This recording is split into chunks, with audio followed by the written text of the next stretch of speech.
Vamos agora falar sobre aquele intestino que nunca funciona, tá sempre constipada, passando mal. Então a gente vai falar com a especialista.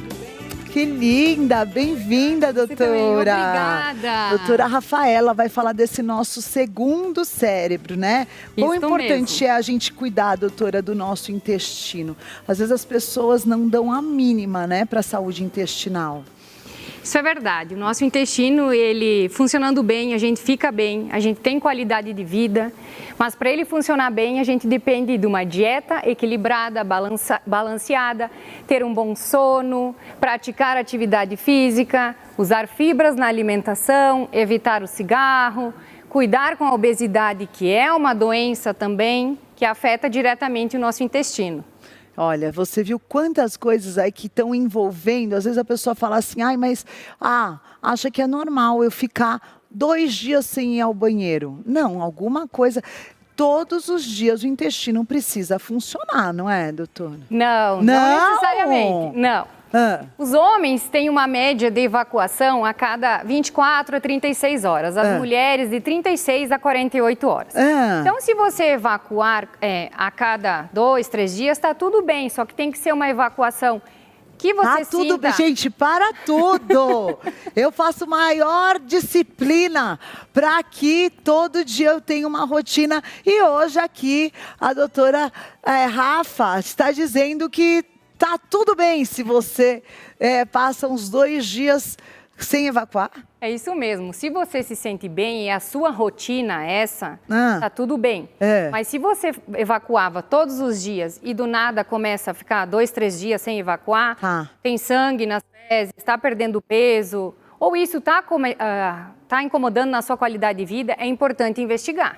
Tá, muito bem. Então tem que ter essa dor abdominal para que o diagnóstico seja a síndrome do intestino irritável. Isso mesmo, a dor abdominal que pode estar associada à alteração no hábito intestinal, tanto para aquela prisão de ventre, como para diarreia, ou muitas vezes os dois associados, e muitas vezes os pacientes se queixam daquela barriga sempre inchada. Então, quando a pessoa tem aquela inchaço logo depois que ela come... Isso, se tiver associado com a dor abdominal e a alteração no hábito intestinal, pode ser sim o intestino irritável, mas também nós temos outras causas que dão sempre estufamento, como a intolerância alimentar, intolerância à lactose, a doença celíaca, ou muitas vezes pode ser um sintoma que não é tão comum, mas, por exemplo, para lembrar de qualquer outra doença do trato gastrointestinal, né? A gente sempre tem que ver se tem sinal de alarme ou não. Isso mesmo. Agora, é importante que todo mundo conheça a qualidade das suas fezes, doutora? Com certeza. Eu sempre oriento os pacientes a olhar o seu cocô.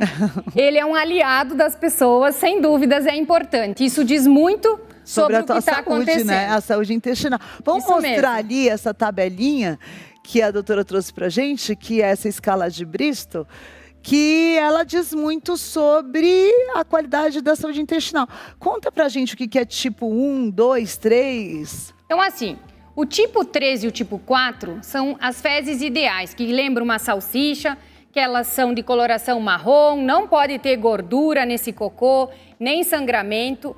Muco muitas vezes é presente naqueles pacientes que têm sim um intestino irritável, tá? E a pessoa tem que sentir alívio completo, ficou bem depois de evacuar. O tipo 1 e o tipo 2 é aquele paciente que é constipado. O tipo 1 é o clássico da constipação, que é aquelas bolinhas bem endurecidas que o paciente tem a sensação que não evacuou por completo. Isso é bem ruim. O que ele precisa fazer no tipo 1 e 2 para melhorar? Então, primeira coisa, a gente precisa melhorar a alimentação, ingerir mais fibra. Fibra. Se a pessoa falar, mas eu não como muito aveia, o que mais tem fibra, doutora? Chia, linhaça, farelo de trigo, o próprio psyllium, que é uma fibra solúvel que dá menos distensão abdominal e, claro, além de comer fibra, a gente precisa tomar água, muita água. Esse cocô vai ficar mais empedrado. Não, outro dia eu descobri que se você não bebe água, o teu corpo vai reabsorver a água do cocô, é verdade, doutor? É isso mesmo, então... Meu Deus do céu, você imagina que água intoxicada que você está colocando no teu organismo, por isso que você resseca. Sim. Sempre quando a gente usa uma fibra, tem que usar bastante água, pelo menos 2 litros de água. No mínimo, né? Sim, no mínimo. Isso depende muito do peso da pessoa. 35 ml por quilo. Isso mesmo. O tipo 5, que a gente viu ali, ele mostra, geralmente, é aquele paciente que está comendo pouca fibra, que são aquelas fezes em pedaços meio amolecidas. Tá. Então, a gente vai dar a fibra para tentar formar o bolo fecal. Tá. E o tipo 6 e o tipo 7 é fezes pastosas adiarreicas. Aí sim, a gente tem que entender o porquê que também está dessa forma e muitas vezes fazer exames. Tá, porque aí não é normal. Você às vezes ter uma ou outra episódio de diarreia, tudo bem, mas está Isso. constantemente assim, é preciso atenção. Isso. Aquele paciente que tem alteração nas fezes frequente, ele merece uma investigação. Tá. Agora, eu ouvi dizer outro dia, mito ou verdade, que o Physilium, se você fizer um protocolo de 15 dias, ele vai meio que dar uma varredura em todo o intestino. Olha, ele é uma fibra solúvel, ele é uma fibra muito importante, tá? É um pré-biótico, né? Então, a gente hoje usa muito mais pré-bióticos nos pacientes do que probióticos. É mesmo, doutora? Isso mesmo. O pré-biótico, ele regulariza o nosso intestino. O nosso intestino ele tem uma memória que a gente desenvolveu da microbiota intestinal lá desde a infância. Então, se você desregula um pouquinho a sua alimentação por um período e volta a comer normal, vai melhorar o seu intestino. Isso se chama plasticidade intestinal. Olha, o intestino tem isso também. Tem, ele lembra. Por isso que a fibra ajuda muito a regularizar o intestino. Muito mesmo. E aquelas fibras como suplemento? Porque às vezes quando eu estou viajando, não estou consumindo muita fibra, eu consumo. É uma tipo, opção. Benefiber, algumas fibras. Isso. Ajuda, doutora? Ajuda. São fibras solúveis também. Então, as fibras solúveis, elas não vão deixar o paciente ter tanta distensão, estufamento, e elas servem bem, porque assim, pensa, você vai viajar, vai levar um pote com a fibra, é difícil, aí compra um sachêzinho. Isso, aí em vez de você chegar lá, porque às vezes a mulher tá viajando, aí toma um laxante que já acabou com toda a tua flora intestinal, né? Aí toma uma fibra, eu acho que é um bom aliado, né? E claro, seguir usando a fibra diariamente. Sim. Vai ajudar a melhorar o intestino. Agora o probiótico, ele pode ser tomado mesmo todos os dias à noite? Assim, o probiótico, ele é uma cepa de bactéria viva. Quando que ele é indicado e o que tem na literatura médica falando que tem evidência? Isso é importante você falar, porque viralizou TikTok, Instagram, YouTube. Tome probiótico todos os dias à noite. Agora, a gente está ouvindo aqui a palavra de uma especialista sobre o assunto. Então, os probióticos, eles são indicados em pessoas que têm diarreia aguda, aquela diarreia que começou há 2, 3 dias e para até no máximo 10 dias. A longo prazo, na literatura, não tem muito benefício, tá? O melhor benefício é a nossa alimentação. Então, o melhor probiótico, pré-biótico, simbiótico, o que for, é a nossa alimentação. Eu sou contra usar probiótico indiscriminadamente, ainda mais manipulado. Muitas vezes esse probiótico não vai resistir à acidez do estômago e vai ser só para gastar dinheiro e não vai resolver o problema do paciente. Tá, então veja mesmo tua indicação, tá funcionando tudo bem? Às vezes a gente vê que come uma receita que aquele ingrediente pesou, né? Aí vale a pena nesse dia tomar uma enzima digestiva, um probiótico, para que... O que a gente faz quando você sente que aquela refeição não caiu bem? Se é uma coisa que aconteceu... Pontual. Domingo, por exemplo, que a gente acaba, né? Isso, vai lá mais um churrasco. Isso, né? Isso. Então, muitas vezes você pode usar um remédio que alivie gases. Tá. Um chazinho de camomila, um chazinho de hortelã. Hortelã, adoro. Tá. Que vai ajudar a melhorar a digestão. Ou, daqui a pouco, fazer uso de algum remédio que ajude a acelerar o esvaziamento para diminuir essa sensação de estufado. O probiótico não vai ajudar. Não vai ajudar? Não. Tá, muito bom.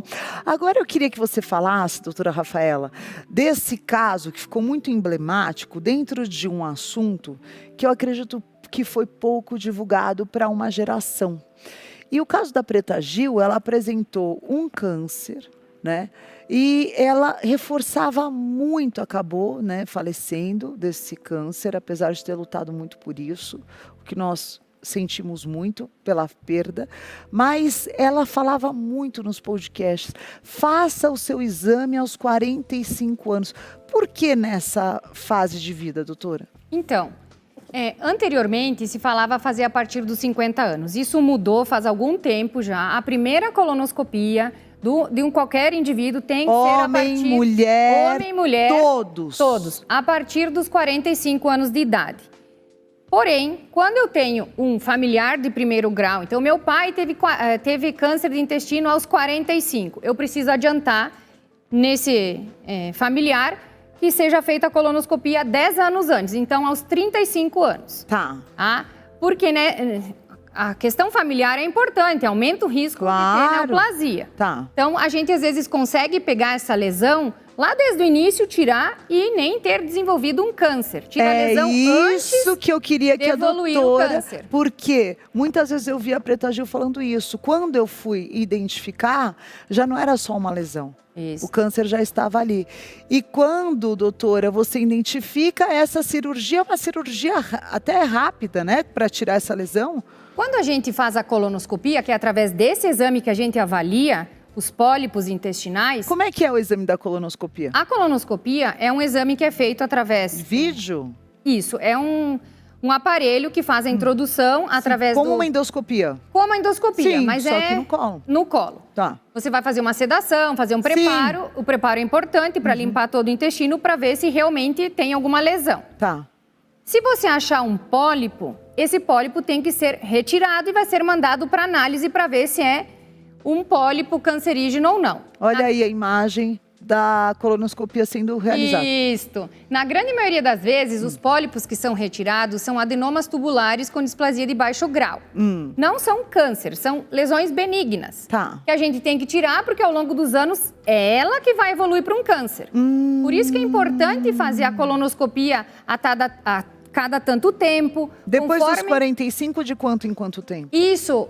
Quem vai nos dizer é o tipo de pólipo que está lá dentro do nosso intestino. Ah, tá. Em média... Em média, a cada 5 anos. Ah, ótimo. Isso muda conforme o guideline americano, o brasileiro. Cada país vai ter um guideline. Isso Muito mesmo. bom, E claro, muito bom. se a pessoa tem outras doenças associadas, isso também às vezes faz a gente pensar em fazer esse segmento mais de perto. Mais de perto. E se vier, por exemplo, essa biópsia, poxa, não é benigno. Ela pode fazer a cirurgia inicial, nessa fase inicial, e ter muito mais chances Com de certeza. redenção para que isso não evolua para um Isso câncer, mesmo, né, doutora? claro, sem dúvidas. E não só a evolução de um câncer, como metástases, né? E o que eu gostaria de frisar, que é muito importante para o pessoal que está em casa, que a colonoscopia ela pode ser pedida pelo médico lá do UBS, do posto de saúde. Olha só que informação importantíssima.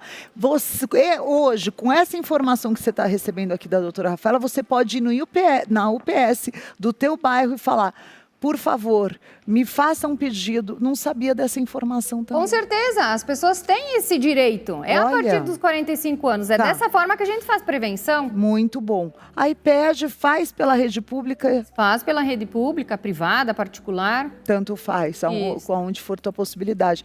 Muito bem mesmo. Hoje, muita informação de qualidade, muita informação importante. E para terminar, doutora, eu queria que você nos trouxesse quais são os alimentos mais amigos do nosso intestino que a gente deve trazer para o dia a dia. Então, eu sempre falo que o alimento não tem um só. Não. É um prato colorido. Tá. Nesse prato é importante ter bastante legumes, verduras, saladas, carboidrato, um pouquinho de carboidrato e um pouco de proteína. É isso que a gente precisa. Tá. Tem alguns pacientes que muitas vezes vão precisar acrescentar mais fibra, principalmente as mulheres, 25 a 30 gramas de fibra. Isso equivale a 2 colheres de sopa de aveia, por exemplo. Sabe o que eu faço? Quando eu tô em casa, se você pegar, toma um café da manhã, tua proteína, os 2 ovinhos, né? Toda mulher, principalmente depois dos 40, tem que ter proteína em todas as refeições. Quando dá lá umas 10, 11, entre uma reunião ou outra, eu pego um leitinho de aveia já, com 2 colherinhas de aveia. Mistura, já foi a cota. Já foi a cota da fibra do dia. O intestino tá saudável. Já resolveu isso, porque às vezes a gente fica, ai, que horas que eu vou adicionar essa fibra? Aí você quer inventar muito, quer fazer um pudim de chia, quer fazer, e acaba que não faz, né? Quer fazer a água da aveia de um dia para o outro, esquece de fazer. Se você faz um leitinho ali na hora, já mata uma fominha, e no inverno você dá uma engrossadinha com uma canela, isso já mesmo. É gostoso, né, acrescentar doutora? Na própria alimentação. Sim. O que a gente tem que sempre tentar é fazer uma alimentação balanceada diariamente. Excessos são ruins. Então, assim, uma dieta restritiva não é legal. que nem vocês falaram, né? Tem que cuidar essa questão alimentar. Às vezes a gente, uma vez na semana, comer algum alimento que você deseja muito fora da sua rotina, tá tudo certo. Porque muitas vezes, se você faz restrições alimentares importantes, o teu psicológico, o teu humor vai comprometer. É verdade. Então, existem dietas, cada pessoa responde de uma forma diferente. Tem pessoas que sentem muito em comer feijão, grão de bico, brócolis, repolho. Tá tudo bem, isso não quer dizer que tem uma intolerância. Pode ser uma sensibilidade aí do seu intestino mostrando isso para você. Então, muitas vezes a gente orienta o paciente a diminuir a quantidade dessa classe de alimento que fermenta mais. Muitas vezes avaliar se não tem uma disbiose, que é um desequilíbrio da flora intestinal ali associado, ou até mesmo uma síndrome do intestino irritável, ou uma intolerância alimentar, que nós também temos vários tipos de intolerâncias alimentares. Que o intestino vai sentir muito. Isso mesmo. Muito bom, muito bom. E claro, além da comida, muita água, atividade física e controlar a cabeça. E muita água para o teu organismo não precisar se alimentar da aguinha das fezes. Você vai lembrar de beber água, não refrigerante, não coca, água, hashtag golão. Doutora Rafaela, médica gastroenterologista, e você pode conhecer o trabalho dela no Instagram, @RafaelaDaSoller. Gostei demais da tua presença aqui. Volte mais vezes, doutora. Muito obrigada. Bom domingo para você.